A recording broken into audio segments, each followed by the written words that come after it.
Everybody, welcome back to Review the Nerds. I'm Vincent. And I'm Mike, and today we're going to be talking about the Batman solo movie, which will be directed by Bruce Wayne Batman himself, Ben Affleck.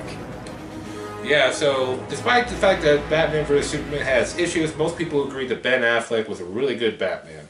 And because of that, he's getting his own solo film, even though it's pretty much a given considering they're going to be doing Justice League and all the other heroes in their solo films as it goes on.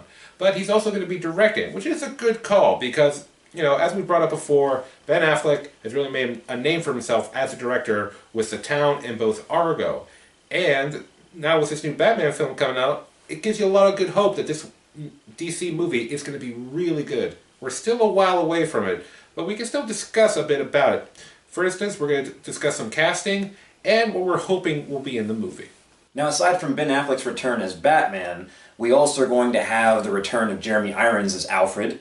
I thought that he did a pretty decent job in Batman vs. Superman. And then also we're going to have a new Jim Gordon. Now, Gary Oldman did a fantastic job with the character. Very clearly a Batman Year One influence. This Jim Gordon is going to be played by J.K. Simmons, who's also famous to nerdom for playing Jonah Jameson from Spider-Man.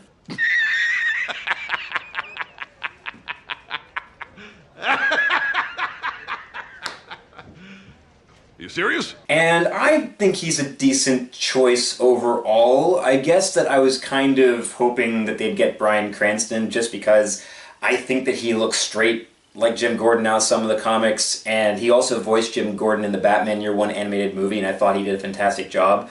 But J.K. Simmons, obviously an Oscar winner, so he's not a bad way to go. Major casting news is who's going to be the villain, and it's the only one that they've mentioned at this point. I've heard rumors there's going to be more villains announced later, but the one they've mentioned thus far is Deathstroke, a.k.a. Slade Wilson. I feel like there's been a kind of surge in popularity for him because of his appearances on the show Arrow, the CW show. On a personal level, I thought his season was the best. I thought he was the best villain in that season.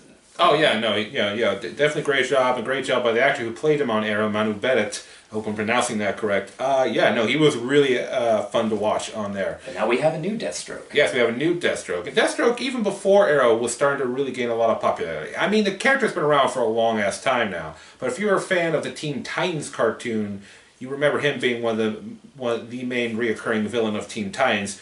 But, of course, in Teen Titans, they just called him Slade, not Deathstroke. I guess they were afraid it'd be too much for kids to villain called Deathstroke. We can't say death on a cartoon show. Yeah, even though that cartoon got really, deep for a kid's show at times. I mean, hell... Can't we call him Sleep Stroke instead?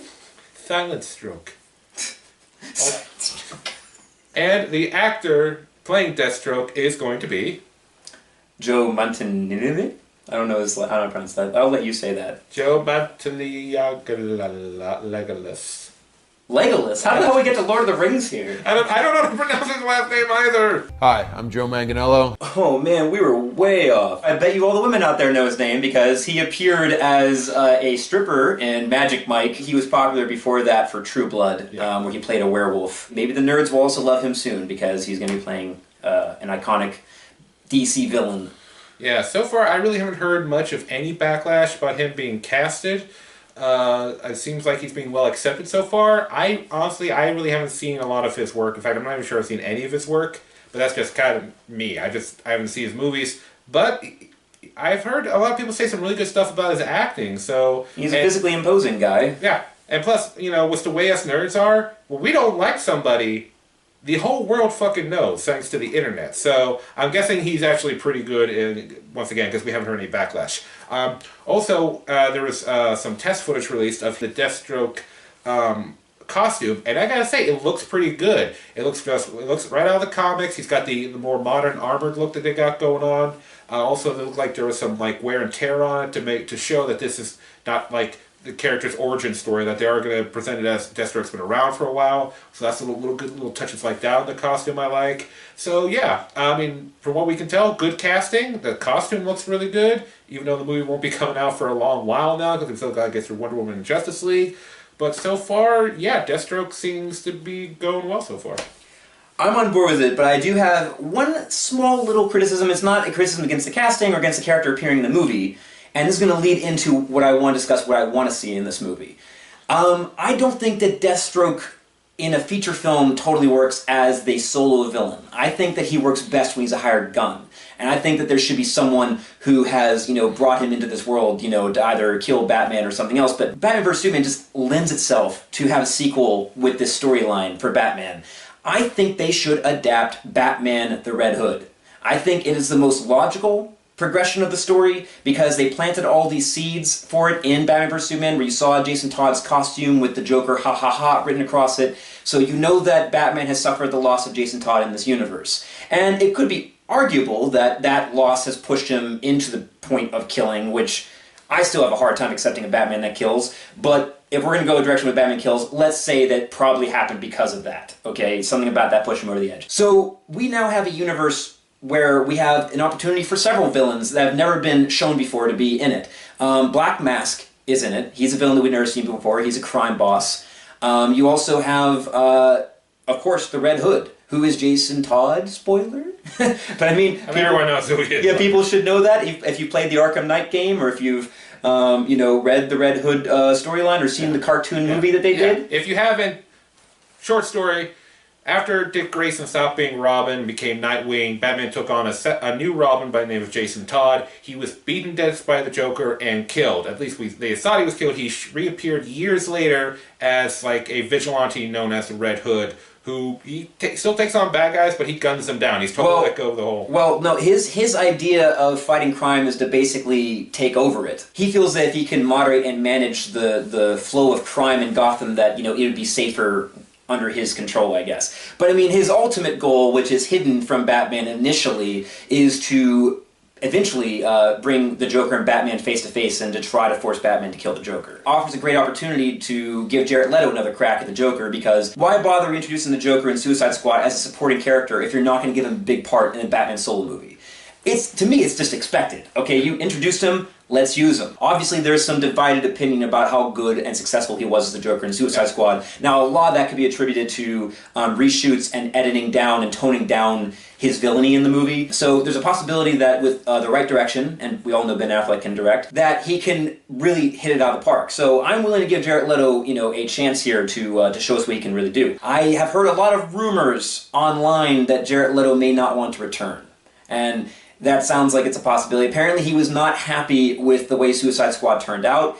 He has stated that he felt like he was misled about what the final product would be. He sounds a little disillusioned with DC and Warner Brothers right now, so getting him back might be difficult. Plus, I mean, if they do have to recast him, even though I was really happy when it was announced that he was being cast as Joker, and I do see, despite I had issues with Suicide Squad, I did see something there that could be awesome.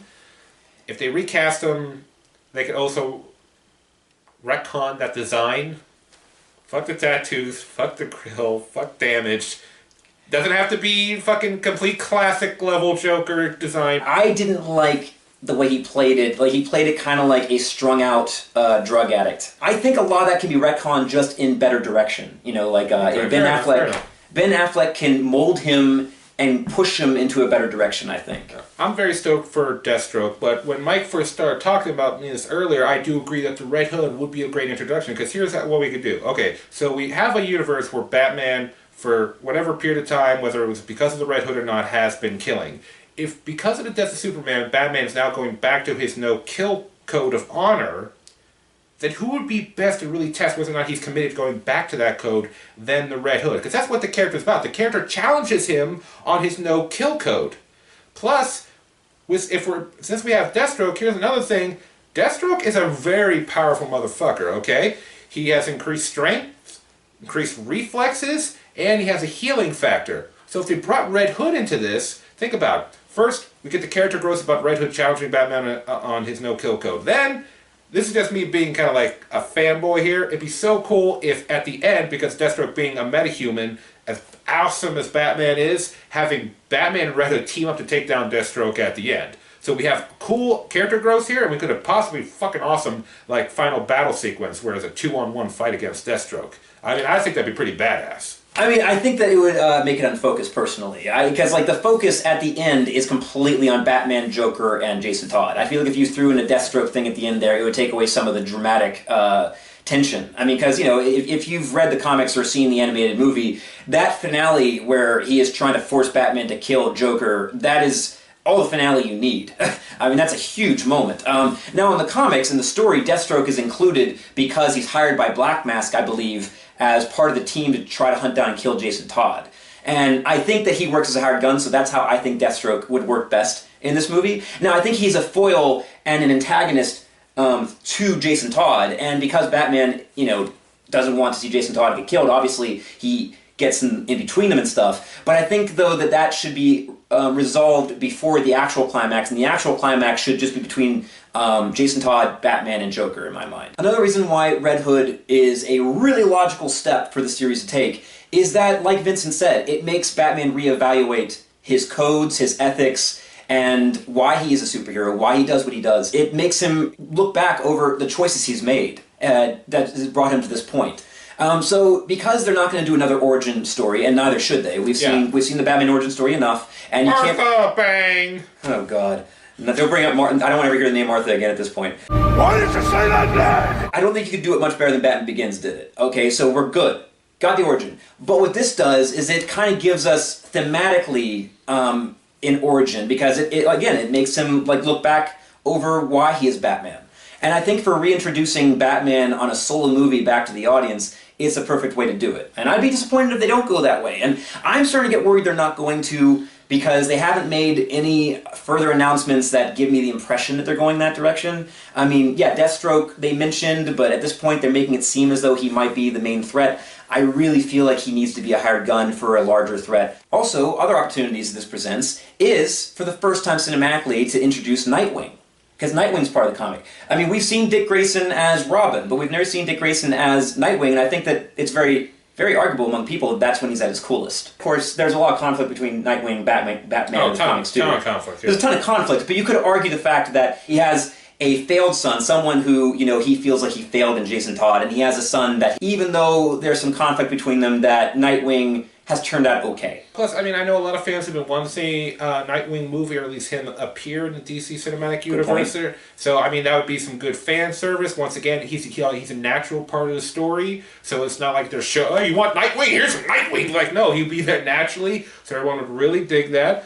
You just gotta find the right actor to do it, but we got a lot of young, talented actors in Hollywood right now who will be ripe for the picking for this. Yeah, I mean, and the thing about this movie is it gives you an opportunity, especially for we're building this expanded universe, to introduce a lot of characters in one movie, but in a logical sense connected to the story. Whereas a lot of complaints have been about especially with Batman or Superman, is that they're trying to introduce too many characters too quick. With this storyline, you have this nice handful of new characters to introduce, but it makes sense because it goes along with an already established story. So I think that would help out a lot. The characters in this story are all cause and effect. They're not artificially just thrown in there. The story unwinds with them. Jason Todd is the catalyst for this. Jason Todd's actions, against Black Mask forces Black Mask out of desperation to seek out the help of people like Deathstroke. And eventually to get the Joker involved. All these characters are in there for a reason. Last thing I think we should just bring up, we're just going to bring this up real quick because we both kind of agreed it's not a good idea. There's a petition online to have Shia LaBeouf play Jason Todd, Red Hood. Just do it! I know he's been through a lot in recent years, but I don't hate the guy, but I just don't think it's a good idea. I don't think it's a good idea. I mean, we could go into detail about it, but I don't think we need to. I'll just say all needs to be said. That's bad shit. And bad shit, huh? Yeah. Oh my god. But no, no. So I think Red Hood needs to happen. I would be disappointed if it didn't. Okay, I understand there's other stories that they could do, but I think Red Hood is by far the best choice and option for them to proceed with. I'm definitely down for Red Hood. I mean, he's become a huge character over the years. If they just stick with just simply having Deathstroke, I'm totally fine with that because I really like Deathstroke. But the Red Hood would be an awesome addition onto what already could be a very delicious cake. They've established that Jason Todd exists, that he was killed by the little monument in the glass of his costume. They set it up. Whether or not they're going to do it right now, I don't know. But it's there. It's there. They can pluck it at any moment. So yeah, I mean it's out. Yeah. Well, my vote's in for them to pluck it as soon as possible. Okay. But anyway, Thank you guys very much for watching our video. We hope you like it. Please let us know what you're thinking down in the comments. Do you agree with us? Do you disagree with us? Is there something we're not considering at all? Whatever it is, let us know. We like hearing from people. And also, if you really like us, please give us a subscribe. But until next time, I'm Vincent. And I'm Mike. And this has been Review the Nerds. Catch you next time.